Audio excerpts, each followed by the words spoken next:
Dane, it's great to have the chance to meet with you, and I congratulate you on this incredible role. Oh, very, thanks. very powerful stuff that you had to do.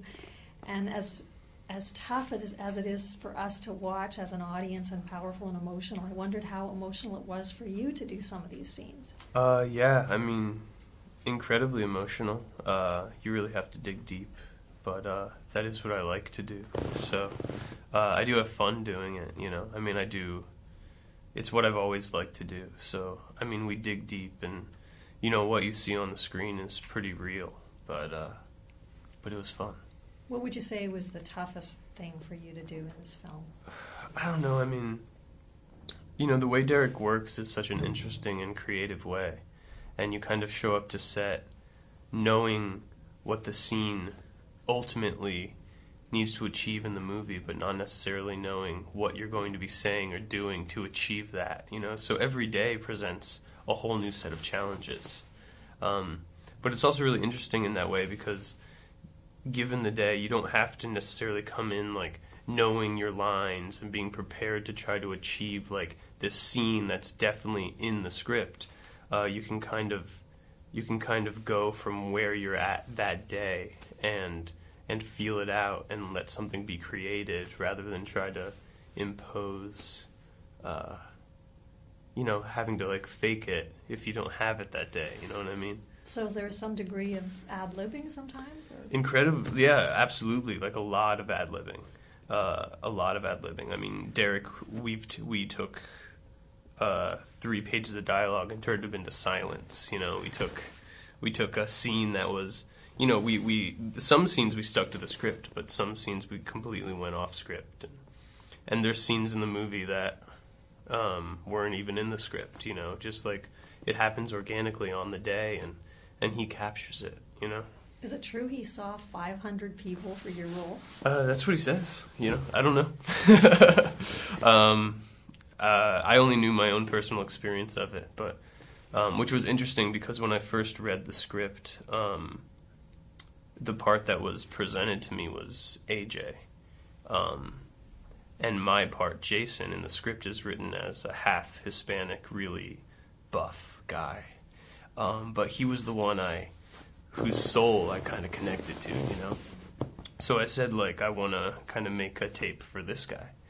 And they were like, well, you're not really right for that. And I was like, I know, but I just kind of feel, like, connected to him. That's the one I want to go for. So, yeah, so that was my process of it. It was just fine. Like, Jason, I just felt, like, really connected to. So it was about... you know, I had my own personal journey, but then when I met with Derek, like, I feel like we really connected, and he gave me a shot at it. Well, you had some amazing scenes with the actor who plays AJ, and also with Bradley Cooper. Can you tell me a little bit about working with Bradley? Yeah, well, you know, everybody was just in it to make the movie. You know, everyone was there for the right reasons. We were in Schenectady, New York. We were all staying at a Holiday Inn. We were all in, like, honey wagon trailers, and we were all spending all day on set just, like, trying to create this movie. And everybody had the same kind of attitude. We were just there to make the movie as good as it could be for everybody. And so in that way, it was a beautiful collaboration with all of the actors, with Emery, who I was there for his final audition, and he blew me away. It was, like, one of the best auditions I'd ever seen to, like... You know, Bradley showing up on set and me meeting him for the first time and then having to really start to dig deep with him. But everyone was so open and ready to create the movie. I'm not sure at what point all of these other projects have come along that you're doing, but I know you do have a number of them. Is it true that one of them is with Adam Egoyan, who's our Toronto... Yeah, I just filmed Devil's Knot with Adam Egoyan. Yeah, he's great. He's such a kind person, and he thinks of, you know, he has such a specific sense of how he directs, and it's almost like he paints it, you know. I know he does a lot of opera too, which I think is a really interesting dichotomy to go from like this to this. But I think I can see how we can do both of them because he does have such a specific vision for his projects. And you worked with Colin Firth in that? Yeah, I had a little bit with Colin Firth, yeah, who was, you know, he's great. really nice guy. There's another one that I had down, a murder mystery, Kill Your Darlings, with Daniel Radcliffe and Michael C. Hall, Dexter. Yeah. Is that done, or is that started? Yeah, we shot that. I shot that in January, February in New York. It stars me and Dan, and Michael's in it, and Ben Foster, and Jack Houston, and Lizzie Olsen, and it has a great cast. Kira Sedgwick, Jennifer Jason Leigh, so... it's about the beat poets in college, basically. It's like how Allen Ginsberg became Allen Ginsberg. And who do you play? I play this guy, Lucian Carr, who was responsible for introducing Ginsberg to Burroughs and Kerouac, but was actually not a writer himself. But he was very much the catalyst for inspiring Ginsberg to write and to become who he became. Through a series of things, but they also had a romantically involved relationship. And at the same time that all this was happening, Lucian Carr committed a murder and was consequently kind of removed from the history books in a way. So it tells this untold story that not a lot of people know, but really everyone should, about how the beat poets became the beat poets.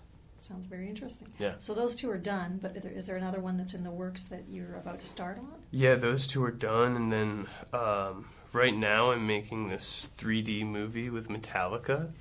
We're shooting in Vancouver. That's all they are allowing me to say about that one, but it's really exciting. It's a nice change of pace for me. And we'll see, what the future holds, I guess. Are you a Metallica fan? I started listening to Metallica for this movie because Derek and I kind of decided that Jason was into a lot of like metal music, and Derek gave me my first Metallica CD. That's great. Yeah. And it led to this. Yeah, how about that? Now you've done theater, you've done television, you got really great acclaim for In Treatment. And films. Does it matter to you what medium you do, or is it really just the role that you look at? Well, I like acting, that's what I like to do.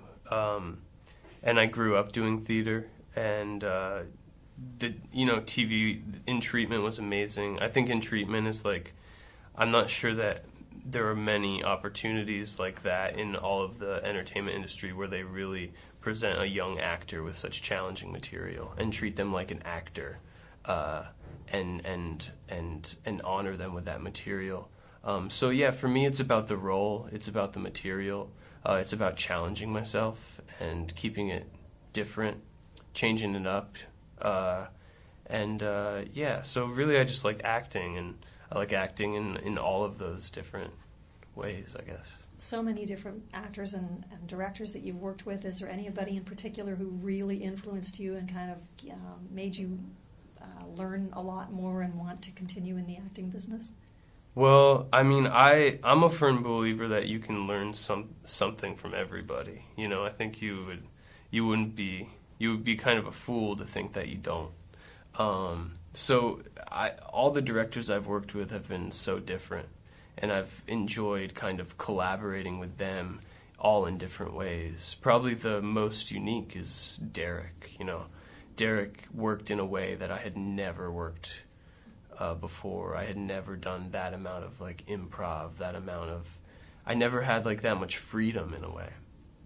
It was always about the script and achieving that, and with Derek, he gives you kind of a blank canvas and then a paintbrush, and so it took me out of my comfort zone, but ultimately I think probably helped me grow more than any other project I've done. Well, I think you're going to get a lot of work out of it. I wish you the best with A Place Beyond the Pines. It's a wonderful film, and thank you. You have a fantastic performance in there. Oh, thank you so much. Maybe see you at the Oscars.